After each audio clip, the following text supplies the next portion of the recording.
What's going on, everybody? It is Chris Aiken from Aftershocks, and just wanted to remind you before we give you this next great interview that you should be subscribed to the CMS Podcast Network, cmspn.com.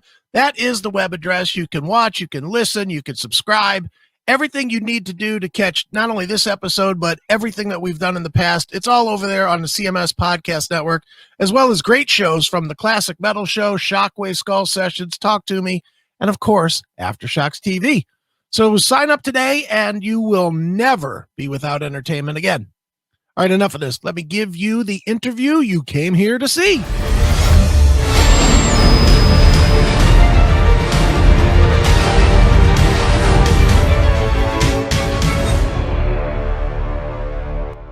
All right, here we go, and welcome to another episode of Aftershocks at AftershocksTV.com on the CMS Podcast Network. And joining us today on the episode, we've got the legendary guitarist from German Metal Kings, Accept, who are set to unveil their 16th studio album, Too Mean to Die. It comes out January 15th on Nuclear Blast. The man himself, Mr. Wolf Hoffmann. Wolf, thanks so much for coming on. How you doing? My pleasure. I'm doing great. Doing great. Got a brand new album for you, as you already know and mentioned. Yeah. Mm-hmm. Yeah. And then it's a hell of an album, man. Too Mean to Die. Another A-quality record from the band. You know, one of the things about, Accept, Wolf, is that you guys, you're as reliable as any band I could think of when it comes to releasing great, new music, album after album. I mean, after 40 Thank you. Yeah, man. After 40 plus years, you still got, the pedal to the metal. Like I said, this is a great new record. And this is, I have to venture a guess that this was probably one of the most, if not the most memorable recording in your 40 plus year career, because you guys were recording the album right in the middle when the pandemic hit. You had to stop, right? Yeah, you had to stop. You had to reconvene over the summer. And then you had to finish it up with your producer, the great Andy Sneap, overseas in the UK, doing it through the internet pretty much, finishing up the record, right? So, I mean, go ahead and tell us a bit how that all went. And I mean, in terms of like how far you guys were into recording the album once the pandemic hit. I mean, how much input really, and direction was Andy able to give you guys through a computer screen? Well, it was a little complicated to set up, to get working. We tried this, we tried that, and in the end, we had a setup that was working. I mean, there are definitely some difficulties. One of them that quite obvious. There's a time delay, a time difference of 6 or 7 hours. So when we started to work in the afternoon, it was very late at night for him already. So sometimes Andy had to be up until, I don't know, 3 or 4 in the morning. So that didn't help. And then, well, we saw him and we heard him, so he could say what he liked and what he didn't like, and do it again. And this was great. He could say his comments to everything, but we had to actually be recording ourselves, engineering ourselves in a way. Okay. So it was a little unusual, but in the end, you do what you have to get it done. So I wouldn't necessarily want to do or work like that again. Sure. But man, during a pandemic, we all have to do you do what you have to do to get it done. Sure. Right. No, absolutely, man. Well, I think it's even more interesting about, Too Mean to Die is that, we've got a couple of tracks that you guys put on this album. They're definitely a little different than what the band is typically known for. I mean, we'll start with the first single there, The Undertaker. Very more of a mid-tempo catchier track than what, most of the Accept fans are, used to hearing. And the video too for the song I thought was also really cool and different in that, there was really no live instruments. It almost reminded me of, how they used to do the old music videos during the height of MTV, where there was more of a story within the video. And, had more, it represented more than just the band and the song. And obviously you guys too were featured very little in it, which probably may or may not have had to do with the pandemic itself, of course. So I guess go ahead and talk too a bit about the track and video in terms of how you guys were able to film that in the middle of these, crazy times we're in right now. Yeah, we decided to release that song because it was one of the early songs that was ready at the time. We were still working on the rest of the songs, and the label wanted to release an teaser song early on, and we felt that song was well rounded and definitely ready to be released. And we also felt that was quite typical. Except, I mean, there's some fans out there who thought it was slightly unusual. Everybody seems to love the song, but a lot of Mhm. or some fans say it's typical, except, and some other fans found it not so typical. But in any case, I think it's a great song, and we decided to do it as a first single and shoot a video also because it has a story. You know, it's talking about a sort of a creepy undertaker guy, Mhm. and it was filmed in Poland by a Polish film company over there, and they found the location with that this empty castle and all that. I thought they did a fantastic job. The rest of the footage was done where the band is walking on a cemetery. That was actually shot in Nashville, Tennessee, where we all are based and where the studio is and all that. And then it was edited together. So we couldn't actually be physically in the same location for the same reason, because Corona made it impossible to travel overseas. Mhm. And that's also the reason why there's one of us missing, the German guy in the band, Uwe Lulis. He still Mhm. lives in Germany, so he couldn't come over here for the shoot or Okay. to Poland. So unfortunately, we had to do without him. But Sure. you know, other than that, it's a great video. Yeah, no, I definitely agree, man. You know, and the other track too that stands out is "The Best Is Yet to Come." You know, which is you know, a bit of sort of like a ballad type of song for you guys. And what's impressive and really striking on that song to me is Mark's vocals. You know, I mean, he really, I think, let his talents, you know, and his vocal range really shine on that track. I mean, to be honest, He does. Yeah, yeah, I agree. Yeah. yeah, and I didn't realize he could sing like that. I mean, he really is a great He singer. almost sounds like a Yeah, different person, doesn't he? I mean, you totally. wouldn't almost not think that that's the same guy having Yep. those two extreme different voices in him, but he does. Yeah. And we always knew that. And Mm, when that song was written, I was hoping he would really get into it and do a good job, because it was one of those compositions where it wasn't clear from the beginning that it needed and has to be on the album, just because it's slightly different, more melodic, slower, and all that. And I think it's even more than all the other songs. It really depended on the, you know, the vocalist getting mhm. into it and really delivering it convincingly. But by God, he did. He loves that song, and you can hear that. Yeah. Definitely. Now, Wolf, obviously, man, the big news in the Accept camp was Peter leaving the band. Mm, You know, yeah. and I don't want to really dig into all that because you know what? I can watch any of the other 400 interviews that you're doing asking the question, so I won't. I will You ask. already did. Yeah, well, I think I did. What I'm curious though for you, did you feel pressure as the lone surviving member to The Lone deliver Wolf. one? Yeah, the Wolf. lone wolf, exactly. Did you feel pressure to deliver a harder album than maybe you would have felt before to prove to people that it is still Accept and it's not the Wolf Hoffmann solo project? Not necessarily harder, but there was this. I mean, pressure is always such a negative word, but you're aware of it. But I have to say, I mean, there's also the question: is it a big pressure from the fan? What do the fans expect from you and all that? And I always think the biggest pressure is myself. It's, I mean, we have certain or I have certain standards. I really want the best album I can possibly get, and that's really I myself am the biggest pressure in this whole procedure.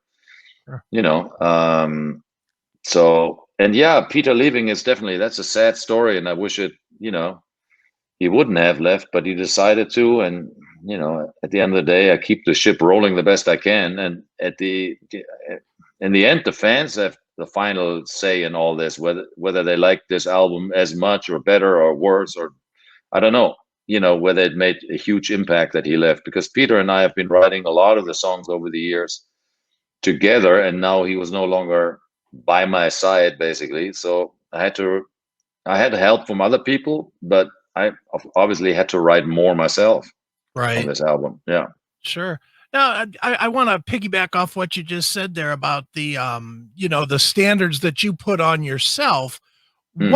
What is that you put on yourself? Is it to grow as a guitar player or to grow as a band, or do you look at the music more in the overall picture to make sure that it fits well with the entire Accept catalog? I'm thinking more in terms of the songs. I mean, I think of myself as a guitar player second when it comes to writing an album. Obviously, I want to do great solos. I want to do, I don't know, shine as a guitar player if you want. But to me, the overall picture is more important than that. Because if you have shit songs, then the greatest solo in the world won't help you. True. And the same with the riffs and all that stuff. People always focus a lot on riffs, and I like riffs, and I have a gazillion riffs kicking around everywhere. But that's just a small part of the whole thing. At the end of the day, it's about the song and the story that you're telling and the mood that you're portraying. And if that all works, then the listeners will get into it, and then you can worry about a good guitar solo, if you know what I mean. Sure. So, Mhm. Well, speaking of guitar solos, I know I'm bouncing all over the place. I'm bouncing off what you're saying, but you had a couple other member changes since the last release, and the one I wanted to ask you about was Peter coming in on rhythm guitar. As the lead guitar Phil. player and the main riff writer in Accept. How long did it take you to feel comfortable with him or were you comfortable immediately working with him? You're talking about the new guitar player, Phil Yes. Schauitz? Mhm. Yeah. Well, we knew Phil from a previous tour last year that we did. We played a tour across Europe with orchestras, and our other guitar player, Uwe, the German guy, he couldn't be on that tour. So we worked with Phil, and he was such a such a great player and a nice person, if you want, that we got along great. And we felt it would be a shame if we didn't use Phil anymore in the future. If we just send him back home basically after this tour, and there was the sentiment of, well, why in the world can't we have three guitar players? Why couldn't we have him and Uwe and everybody's happy? And that's what we decided on. We know it's slightly unusual, but if you think about it, I mean, there's always more than two guitars on each album anyhow. So now we can reproduce a bunch of stuff from the recordings during live shows that we couldn't before. Right. So it basically doesn't change everything dramatically, but it adds another color to it, and it brings something to the table that's quite cool. Sure. We've done some shows like that with three guitars already, some in regular Accept shows, and it works beautifully. It's amazing. Love it. Well, when it comes to the recording, when having three guitarists, Wolf, I mean, how do you decide who plays what, when, and where in relations to the song and the structures of it? A lot of times that's sort of based on whoever wrote the song. And since I write a lot of stuff and I write parts for guitar solos, it's only natural that I play a lot of them. And I've been doing that my whole life, ever since Restless and Wild or whatever, that I played most of the guitars. But now that we have Phil, we felt like, gosh, it would be a shame if, at least he doesn't get as much space on the album as possible. So we tried to find as many spaces and parts for him where it would make sense to have another guitar player and not just all be me, because really all that stuff adds a lot of color to an album, I believe. And then we have a new bass player also. His name is Martin Motnick, and he brought a lot of stuff to the table. He actually wrote some songs on this album, and some good song parts and even some lyrical ideas. So he was really quite helpful and very welcome. Nobody expected that. I basically invited all the guys and said, please let me have ideas if you think you have any song ideas that we could use, let's hear them. And Martin really came forward and was a big surprise and delivered some really cool stuff.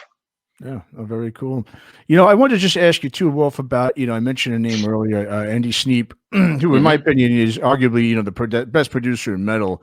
I mean, just about everything he puts his hands on usually turns to gold. And I mean, you've now worked with him over the last 5 records since, you formed the band back with Blood of the Nations.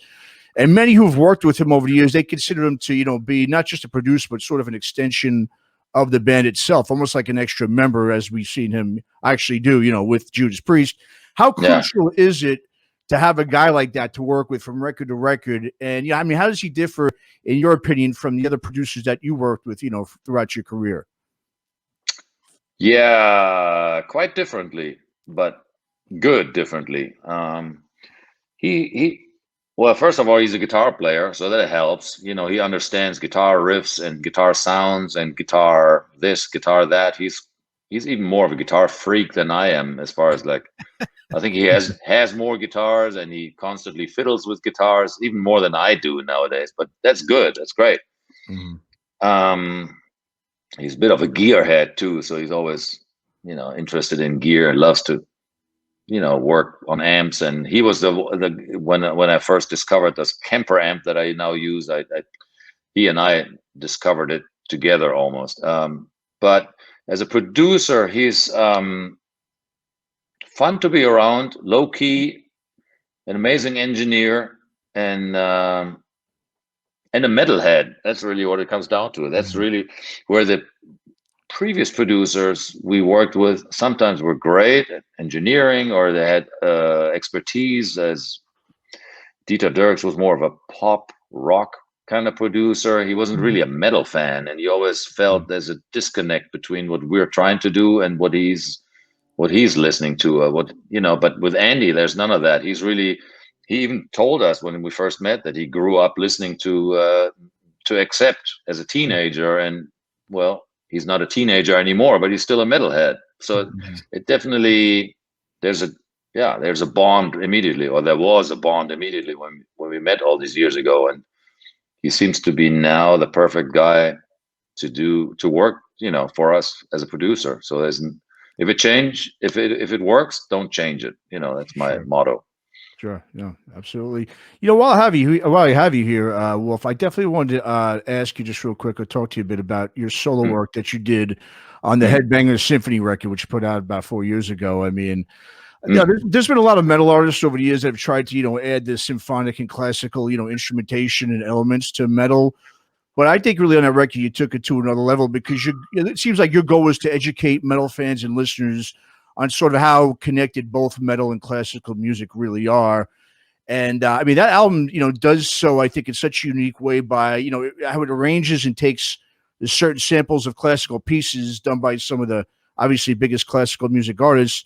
And unlike most other metal artists, you didn't really give the songs necessarily a metal makeover, but instead you combined the two core elements of the different genres to create those songs. And Thank you. you know, yeah, I did. It was a great album. I mean, Night on Bald Mountain, not only is that song fantastic, but the video is I think it's just a great video. Really, I think encapsulates, I think, what you were trying to, you know, feature on the whole record. So, I mean, how inspirational are those classical, you know, music influences to you when it comes to writing music for Accept? I mean, is classical music, you know, is it a go-to for you when you're, say, you know, searching for some inspiration with your guitar leads or riffs for Accept's music? Not really. And to be quite honest, I never really search for inspiration when I sit down with the guitar and start writing songs. I don't know. I just let it come out the way it comes out. But I never really go to listen to other music first and then let that inspire me. And in general, I don't really listen to, I mean, people always ask me, what do you listen to currently? What's on your, you know, what's on your iPod, or what do you listen? And I don't listen to much music, but it is correct. I listen to classical music when I do. And to me, the challenge or the fun is in combining these two worlds of metal and classic has always been to find pieces of music that first and foremost are playable on guitar, because not everything is, you know, because it was written for orchestra and not everything is translatable to guitar, at least not well. And then to find riffs and stuff that works alongside with it, and drum grooves that work with that classical composition, and then still find a way to honor the original mood of the original composition somewhat. With other words, if it's a slow, moody, I don't know, original piece, you don't really want it to become aggressive and fast, because I don't know, it'd be too different from the original, if you know what I mean. So I always try to be at least a little bit respectful of the original intention of the whatever symphony I'm ripping off here, you know, a little bit. Nice. Other than that, I'll do whatever I please. You know, I don't really care what Beethoven would have thought of what I do. You know. And he's not here to tell you even. Exactly. He can't complain, can he? Exactly. And he can't even hear. or he could. Well, Wolf, no secret the industry itself is in real upheaval because of the pandemic, and Yeah, it's killing everybody that's in this it is. business. For you, I mean, one of the bread and butter things for Accept has always been the festival season.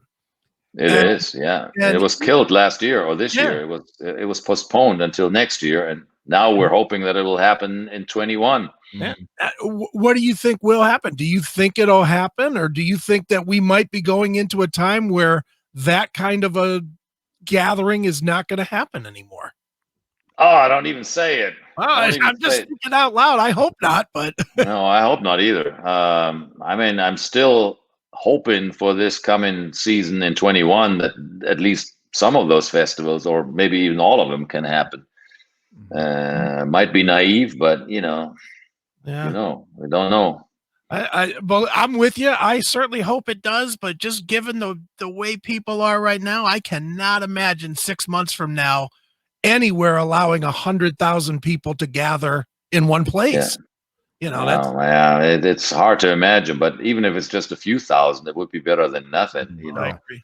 Maybe they find a way to, I don't know, man. I've heard different ideas about all this, but so far it's just ideas. We'll basically just have to wait and see and hope. And if it's enough, but at some point it's got to resume, or everybody can just pack up and go home and become Amazon drivers or something. What else are we going to do? We got to. Musicians have to play out live, and otherwise it's just Yeah, I agree. Speaking of musicians, Wolf, obviously, as a guitar player, you are aware of Eddie Van Halen and Eddie who? Yeah, exactly. Yeah, of course I am. Yeah, of course. I'm curious for you. I mean, you could talk about his inspiration if there was some for him, toward your playing, but I'm curious more for you if the LA style that he kind of brought to the forefront when he came out, if that impacted you as a player, or was what you were doing with Accept at that same time so different that you really weren't looking at what other people were doing, and were you doing your own thing?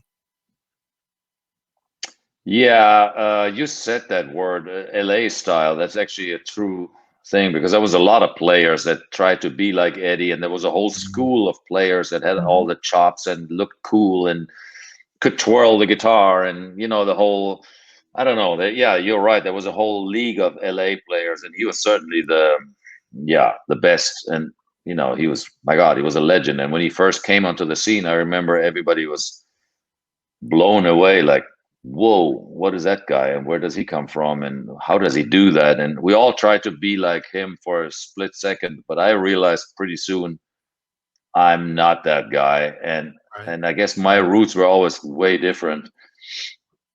And come over, I guess it's maybe it's more the traditional European background that made it different, but I was more drawn towards the Ritchie Blackmores and the Uli John Roth of this world, and they, obviously they have a way different style, and I do too. And that was more maybe the fact that I came from Europe, and I don't know what it is, but I never tried to follow that LA style too much, if you know what I mean. And what's interesting is that you can say that it's the European style. I would argue that that's not necessarily true with your countrymen Scorpions. Scorpions saw what was going on, and they adapted their style to that more LA type style. That's right, and I always found that a little bit strange, to be honest. I mean, I'm a huge Scorpions fan because they were the first band. I have a huge respect for them, and they were the first band to kind of open the door for other German bands, including Accept. And like, again, huge admirer of their career and all that, but I always found that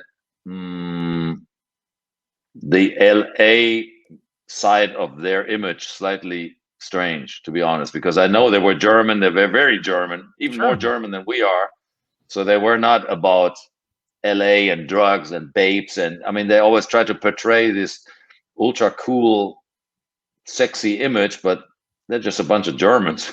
And that sounded mean, but you know what I mean. They're pretty much not.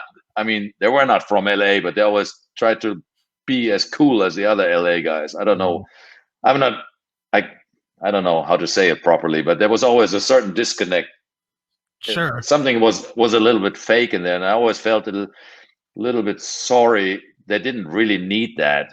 I mean, even their videos were kind of weird with the hot chicks rattling on the cage because Klaus Meine is such a hot babe that they're all kind of after. You know, I don't know. It's just something isn't quite right there, if you know what I mean. Right. Sure. Well, maybe it goes back to what you were saying before. It was Dieter Dirks putting his stamp on them, the more pop stamp, and it led them that. He was, and he was very much pushing for that always. You know, that he tried with us the same thing when we made this album, Eat the Heat, and it failed quite miserably. So I guess having learned from all these lessons over the years, you kind of realize, nah, this is not us, and we should do what we do. And having worked with Andy Sneap, he was quite instrumental when we first met him to kind of steer us towards the old school stuff that he liked, and not the more poppy and radio-y side of metal, basically. Sure, definitely. Well, if people don't want the poppy LA sound, if they want straight up metal, they need to pick up this new Accept release. It's called Too Mean to Die. It is killer, and we're not just saying that. It's a real ass kicker. You know. Thank you very much. Yeah, I think it turned out well, actually. I think so. So Wolf, where should people go to keep up with the band and follow what you guys are doing and whatnot? Yeah, I guess I can't go anywhere really. They have to be online. So Accept Worldwide is the name of our website. And all the good stuff's right on there. So the new album's coming out January 15th. And I hope people take that new album and kick off the year properly with some good old-fashioned heavy metal. And I guess altogether we should forget this shit year 2020. Yeah. It really was miserable, wasn't it? Amen to that. Yeah. No doubt. Well, one more time, the album is called Too Mean to Die. It is Accept. And Wolf, thanks so much for coming on Aftershocks. You bet. My pleasure, guys. Always fun. Thanks for listening to Aftershocks. For more episodes, go to our website at www.aftershockspodcast.com. Visit us on our Facebook, Instagram, and Twitter pages for more news and information on the podcast. And be sure to subscribe, listen to, and review all episodes on YouTube, Spotify, Apple Podcasts, and all other podcast platforms. For your music listening pleasure, visit our website or go to www.shockwavesradio.com. For all comments and questions, please email us at info@aftershockspodcast.com.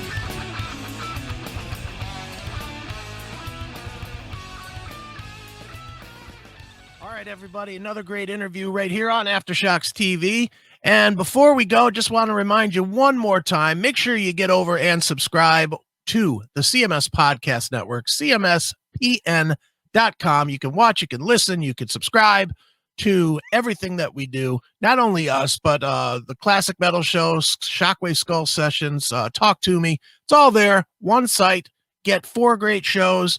Never have to do anything again but be entertained. So check it out, cmspn.com, cmspn.com, cmspn.com. Until next time, folks.